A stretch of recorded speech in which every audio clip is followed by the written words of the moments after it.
इंदौर के सुखदेव नगर में घर में घुसकर धारदार हथियार से हमला करने का सनसनीखेज एक मामला सामने आया है, जिसका वीडियो भी जमकर सोशल मीडिया पर वायरल हो रहा है। जहां पर एक युवक ने सनक दिखाते हुए अपनी जो साथ में लिव इन रिलेशन में युवती रह रही थी उसकी मां और भाई पर हमला कर दिया। तीनों पर हमला किया गया, जिसके अंदर भाई की मौत हो गई।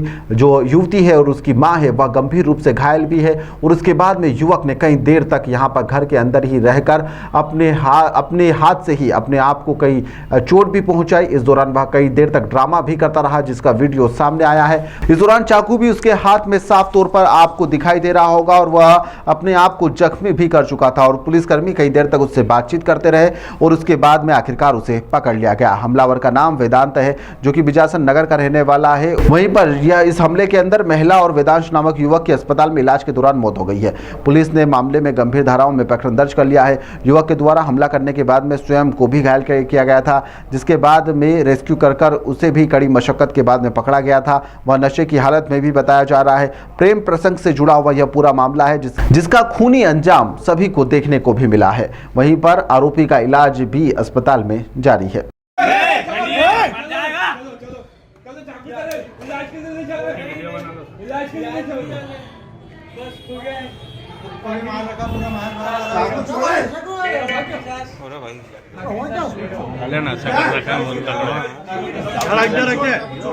अरे इसका हाथ पे मार दो। क्या होगा तेरा? चल इलाज करा दे, चल जल्दी चल। चल बेटा इलाज करा ले। हल तो कुछ भी नहीं है उसका। इलाज करा ले, कुछ भी नहीं होएगा बेटा।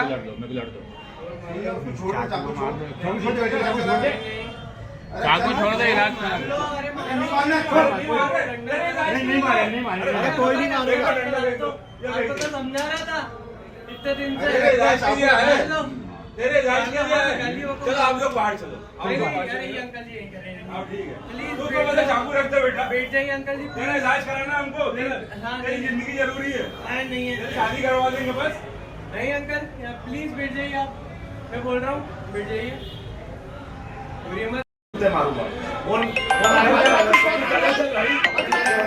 ये कल रात का घटनाक्रम और जिसमें एक 24 वर्षीय युवक द्वारा उनके संपर्क में जो एक लड़की थी पहले से, उनके घर पे जाया गया और परिवार के साथ इस बात के लिए कन्फ्रंट किया गया कि वो इस लड़की को जो लड़का था उसके साथ बातचीत क्यों नहीं करने दे रहे हैं। इस बात पे आपत्ति ली गई और बातचीत और बहस के साथ ही जो है ये घटनाक्रम जो है एक दूसरे के अटैक की स्थिति में आ गया। उसके बाद उस लड़के ने परिवार पे अटैक किया और जिसमें उनके जो लड़की के भाई थे वो गंभीर रूप से घायल हुए थे। उनकी माताजी को चोट थी, साथ साथ जो लड़की हैं उनको भी बीच बचाव करने में कुछ इंजरीज थी। इस दौरान पास पड़ोस के भी लोग आ गए थे, पुलिस को सूचना मिली थी, वो भी पहुंची थी और इस दौरान जो लड़के ने अपने आप को भी घायल किया था और लोगों के सहयोग से पुलिस द्वारा उसको नियंत्रित करके सभी लोगों को हॉस्पिटल पहुंचाया गया था। दुर्भाग्यवश उसमें जो लड़की के भाई थे उनकी उसमें मृत्यु हुई है।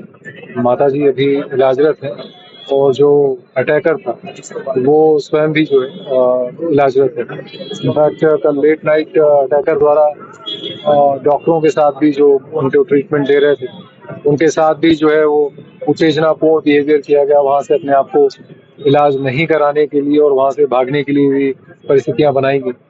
वह मुश्किल पुलिस द्वारा नियंत्रित करके वर्तमान उसका इलाज हो रहा है और ऐसा प्रतीत होता है कि कहीं ना कहीं साइकोलॉजिकली भी इसको इवेलुएट करने की आवश्यकता होगी इन सारी चीज़ों को। तो उसको किया जाएगा किन परिस्थितियों में ये घटनाक्रम हुआ और प्राइमा फेसी जो फैक्ट्स हैं उसके अनुसार जो है वो लड़का जो लड़की हैं उनके संपर्क में पहले से था और उसके पश्चात फिर परिवार द्वारा और लड़की जो आपत्ति ली गई थी उसके बाद वो लड़के ने अपनी सहमति भी दी थी कि वो लड़की से बातचीत वगैरह की कोशिश नहीं करेगा। पर कल शाम को आई थिंक लड़की द्वारा जो है जो पुलिस के पास जो फैक्ट्स हैं फिर से मैसेज किया गया और उसके बाद वो लड़का वहाँ पे घर पे पहुंचा था बातचीत इत्यादि के लिए और परिवार से कंसल्ट करने के लिए। तो पूरे घटनाक्रम को जांचा जा रहा है, पुलिस द्वारा इसका पूरा परीक्षण किया जा रहा है। इमीडिएट जो वहाँ पे पुलिस पहुंची थी प्राथमिकता ये थी कि जो घायल लोग हैं उनको तत्काल हॉस्पिटल ले जाया जाए और जो अटैकर है उसको नियंत्रित किया जाए और जो वहाँ पे अन्य जो आवश्यकताएं थी, इमीडिएट हेल्प वगैरह की, वो सारी चीजें की गई थी। अब पूरे घटनाक्रम को प्राइमरी फैक्ट सामने आ गए हैं, वो मोटा मोटा जो मैंने अभी बताया उस प्रकार के हैं, और इसको डीपली जो है एग्जामिन करके और एस्पेक्ट्स को समझा जाएगा, फिर आगे की कार्रवाई भी की सर जाएगी। 1.5 साल से लड़का लड़की जो है लिव-इन में रह रहे थे। लड़की का कहना था कि लड़की का बिहेवियर काफी रूड था, कहीं प्रताड़ित करता था, उसके बाद वो रूड बिहेवियर था और उसके बाद वो रिलेशनशिप से हट गई थी और उसके बाद ये पूरा मामला थाने पहुंचा था। क्या लग रहा है सर, किस तरीके की नहीं, जैसा आपने कहा कि वही है कि कहीं ना कहीं वो लड़का और लड़की संपर्क में थे। अब जो भी ग्रीवांस या कंप्लेंट रहे हो, उसके बाद जब बातचीत पुलिस के पास आई थी तो दोनों पक्षों में लड़के ने एक तरह से लिखित में ये एक्सेप्ट कर लिया था कि वो लड़की से नहीं मिलेगा, और ये बात सहमति थी। अब ऐसा जो प्राइमरी फैक्ट्स हैं, जैसा मैंने कहा कि उसके अनुसार कल शाम को फिर से आपस में मैसेजिंग हुई है और उसके पश्चात वो लड़का वहाँ कन्फ्रंट करने के लिए पहुंचा है। तो एग्जैक्टली कितने समय से संपर्क में थे, जैसा आपने कहा कि 1.5 साल से थे, ऐसा फैक्ट्स वहाँ पे जो पड़ोसियों से और जो अन्य लोगों से बातचीत हुई है, वो पुलिस के पास ये तथ्य संज्ञान में आए। तो जैसा मैंने कहा कि एक समग्र रूप से पूरे घटनाक्रम को एग्जामिन करके कार्रवाई की जाएगी।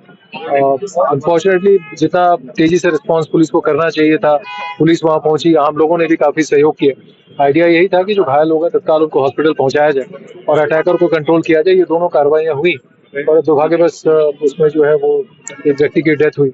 अभी जो माता जी इलाजरत हैं, अभी क्रिटिकल हैं पर स्टेबल है उनकी कंडीशन, उसको भी लगातार वॉच में रखा जा रहा है। डॉक्टरों से भी पुलिस की टीम संपर्क में है और जो अटैकर है उसका भी इलाज किया जा रहा है MY हॉस्पिटल में, और अभी उसका भी इलाज चल रहा है, स्टेबल है। और उसको भी पुलिस को पूरे घटनाक्रम को जो है वो एग्जामिन करके आगे की जो भी कार्रवाई होंगी वैधानिक वो की जाएगी।